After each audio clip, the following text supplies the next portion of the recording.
ನನ್ನೆಲ್ಲ ಶಿಕ್ಷಕರೇ, ಹಿರಿಯರೇ ಹಾಗೂ ಸಹಪಾಠಿಗಳು ಎಲ್ಲರಿಗೂ ನನ್ನ ನಮಸ್ಕಾರಗಳು. ಇಂದು ನಮ್ಮೆಲ್ಲರಿಗೂ ತಿಳಿದಂತೆ ವಿಶ್ವ ಪರಿಸರ ದಿನ.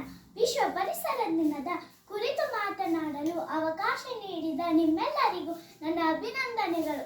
ಸ್ನೇಹಿತರೆ, ಪರಿಸರ ಮತ್ತು ಮಾನವ ಚಟುವಟಿಕೆಗಳು ಅದರಿಂದ ಆಗುವ ಹಾನಿಯ ಬಗ್ಗೆ ಜಾಗೃತಿ ಮೂಡಿಸಲು ಜೂನ್ 5ರಂದು ವಿಶ್ವ ಪರಿಸರ ದಿನ ಆಚರಿಸಲಾಗುತ್ತದೆ.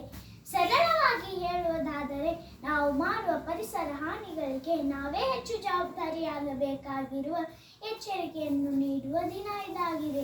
ಪರಿಸರವನ್ನು ಕಾಪಾಡಲು ಜನರು ಮತ್ತು ಸರ್ಕಾರಗಳು ಒಟ್ಟಾಗಿ ಪ್ರಯತ್ನಿಸಿದಾಗ ಮಾತ್ರ ವಿಷಯಗಳು ಬದಲಾಗಲು ಪ್ರಾರಂಭವಾಗುತ್ತವೆ. ನದಿಗಳು, ಪ್ರಾಣಿಗಳು, ಪಕ್ಷಿಗಳು, ಸಸ್ಯಗಳು, ಮಳೆ, ಜಾಗತಿಕ ತಾಪಮಾನ, ಹವಾಮಾನ ಏರಿಕೆ, ಹಿಮನದಿ ಕರಗುವಿಕೆ ಇತ್ಯಾದಿ ಪರಿಸರ ಅಂಶಗಳು ಎದುರಿಸುತ್ತಿರುವ ಸಮಸ್ಯೆಗಳನ್ನು ವಿಶ್ವ ಪರಿಸರ ದಿನ ತಿಳಿಸುತ್ತದೆ.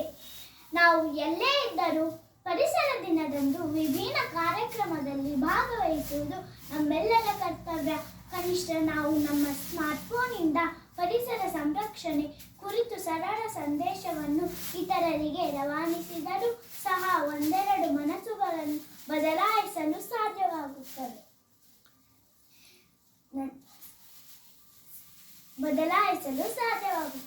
ಎಂದು ಭಾವಿಸುತ್ತೇನೆ. ಈ ಪರಿಸರ ಎನ್ನುವುದು ನಮ್ಮ ಜೀವನದ ಅವಿಭಾಜ್ಯ ಅಂಗವಾಗಿದೆ.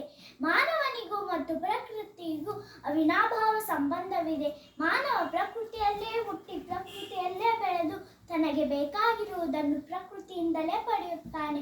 ಸಂಪೂರ್ಣವಾಗಿ ಪ್ರಕೃತಿ ಮೇಲೆ ಅವಲಂಬಿತವಾಗಿದ್ದರೂ ಕೂಡ ಅದರ ಅರಿವಿಲ್ಲದೆ ತನ್ನ ಆಸ್ತಿ, ಹಣ ಸಂಪಾದನೆಗೋಸ್ಕರ ಇಡೀ ಪರಿಸರವನ್ನೇ ಮಲಿನವಾಗುವಂತೆ ವರ್ತಿಸಿ ತನ್ನ ನಾಶಕ್ಕೆ ತಾನೇ ನಾಂದಿ ಹಾಡುತ್ತಿದ್ದಾನೆ. ಆಸ್ತಿ ಅಳತೆ ಹಣದಿಂದಾಗಬಾರದು, ನಾವು ಬೆಳೆಸಿದ ಗಿಡಮರದಿಂದಾಗಬೇಕು. ಆದರೆ ಮಾನವ ತನ್ನ ಸುಖಭೋಗಕ್ಕಾಗಿ ಗಿಡಮರಗಳನ್ನೆಲ್ಲ ನಾಶ ಮಾಡಿ ಹಣ ಸಂಪಾದಿಸುತ್ತಿದ್ದಾನೆ. ಮನುಷ್ಯನ ಈ ದುರಾಡಳಿತದಿಂದ ಪರಿಸರ ಮಲಿನಗೊಳ್ಳುತ್ತಿದೆ. ಇದರಿಂದ ಜೀವಿಗಳೂ ನಾಶವಾಗುತ್ತಿವೆ ಹಾಗೂ ಮಾನವರಲ್ಲಿ ಉಸಿರಾಟದ ತೊಂದರೆ ಆಗುತ್ತಿರುವುದರಿಂದ ಹಲವಾರು ಮಾನವರು ಸಾವನ್ನಪ್ಪುತ್ತಿದ್ದಾರೆ. ಹೀಗೆ ಮನುಷ್ಯನ ಈ ದುರಾಡಳಿತದಿಂದ ಪ್ರಕೃತಿ ಕೋಪಗೊಂಡು ಅತಿವೃಷ್ಟಿ, ಅನಾವೃಷ್ಟಿ, ಪ್ರವಾಹ, ಇಂದಿನ ವೈರಸ್ ದಾಳಿತಹ ಅನೇಕ ಸೂಚನೆಗಳಿಂದ ನಮ್ಮನ್ನು ದೌರ್ಜನ್ಯಗಳ ವಿರುದ್ಧ ಎಚ್ಚರಿಸುತ್ತದೆ. ಹಾಗಾದರೆ ಇದಕ್ಕೆ ಪರಿಹಾರವೇನು? ನಾವು ಇದರಿಂದ ಪಾರಾಗುವುದು ಹೇಗೆ?